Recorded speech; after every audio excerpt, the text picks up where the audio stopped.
ዳጣ በድጋሚ ችግር ላይ ወደቀች። ዳጣ እንግዲህ በናታል ግላስ ሰላም ስትለው ገብታ ነበረ። ኤቢ በዳጣ ስልክ ለናታል ትወደኛለህ እያለች ብዙ ምስጢሮችን ቴክስት እያደረገችለት ነበር። ናታል ደግሞ ዳጣ ስለመሰለችው ደስ እያለው ሜሴጇን እየተጠባበቀ መከታተልና ነገሮችን መመለስ ጀመረ። እውነታው ግን ዳጣ አልነበረችም በዛ በስልክ የምትጽፈው ኤቢ ነበረች። ናታን አላወቀም ኤቢ እንደሆነች። ዳጣ መስለው በቃ ከልቡና የሚሰማውን ስሜት እየጻፈላት ነገሮቹ ቀጠሉ።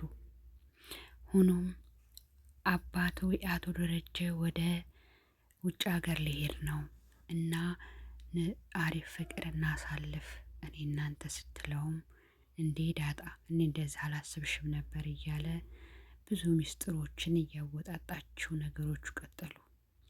ዞሮ ዞሮ ዳጣውን ሁለተኛ ችግር ትገባለች። ምክንያቱም ለወንድ ልጅ እንደዚህ አይነት ሜሴጅ ጽፋ ብላ ሜሴጁን ለወይዘሮ ማርታ ልታሳያት ስትል አባቱ አቶ ደረጀ ስለነበረ ስልኩን ቀምታ አስቀመጠቻት። ለወይዘሮ ማርታ ኤቢ የሰራችውን ተንኮል አሳየቻት። ዳጣ ወደ ናታል ጋር ሰላም ስትለው ስትገባ እኔ እኮ የምታፍሪ መስሎኝ ነበር በማለትም ናታል እንዴ ናታል ምን ሆነህ ነው? ግራ የተጋባ ስሜት ፊቷ ላይ እየታየባት ናታል ደግሞ ወደ እሷ ሲጠጋ ምን ሆነህ ነው እንዴ እያዋራሽኝ አልነበር እንዴ አለ። አረ በጭራሽ እኔ ያላወራሁም ምን አስበህ ነው ብላ ኮስተር ብላ ዳጣ ተናገረችው። ናታልም ድራማው ሲገባው ኮስተር ብሎ ባለበት ቁጭ አለ። አቶ ደረጀ ወደ ውጭ ሀገር ሊሄድ ነው። ሆኖም ግን የሴቶቹንና የቤቱን የልጆቹን ነገር አደራ ናታልን በማለትም ለናታል አንዳንድ ነገሮችን ምክር ለገሰው። አቶ ደረጀ ዳጣና ናታል በአንድ ክላስ ሲያገኛቸው ናታል ምን እያወራችሁ ነበር? ሆኖም ግን አደራ የልጆቹን ነገር በማለትም ነገረው። እንግዲህ ናታል የሚወዳት ልጅ ምን አይነት ልጅ ናት? ምን አይነት ልጅ ነው የምትወደው እያለች ኤቢ ታናዝዘው ገባ። ኤቢ ናታልን ወደዋለች። ኤቢ አባቴ ወደ ውጭ ሀገር ሊሄድ ነውና እኔ እናንተ ከማዬ ብር ልቀበልና እንዝናና አለችው። እሱም ይሄን ነገር አልቀበልሽም ከዚህም በፊት ነግሬሻለሁ፣ ስለዚህ እኔና አንቺ ንጹህ እህትና ወንድም ነን ሲልም መለሰላት።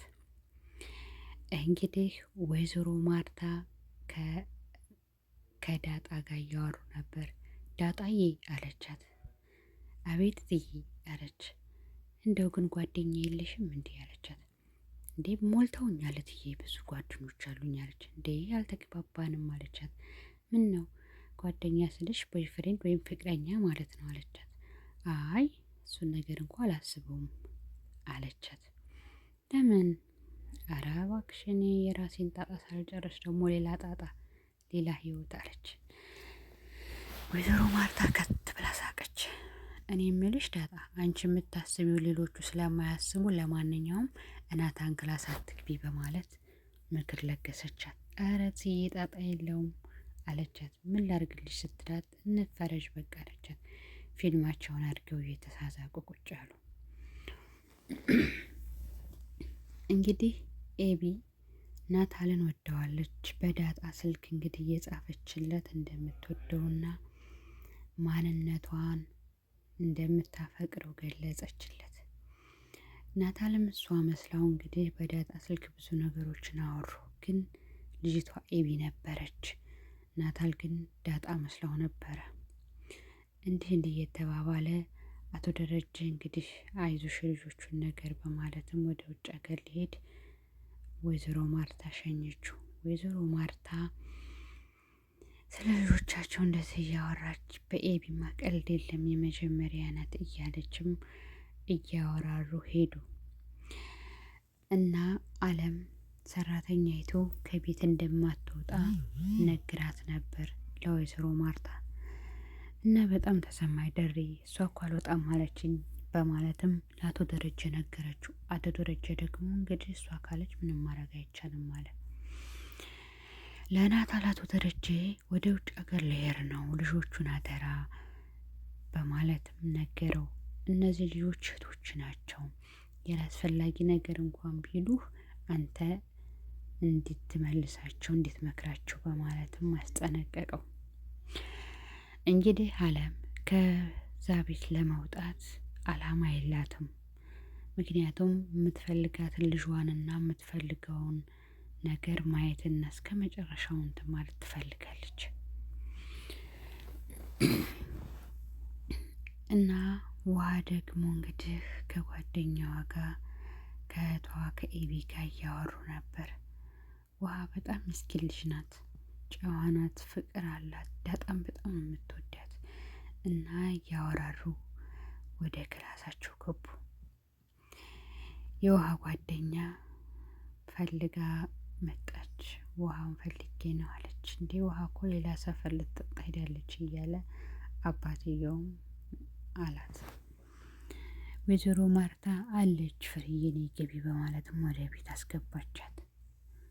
ዳጣና ኤቢ እንግዲህ ኤቢ በጣም ችግር ያለባትና ነገሮችን እየደጋገመች ዳጣን ከቤት ለማስወጣት ያላት ጥረት እየቀጠለ ነው። በጣም ይከብዳል እና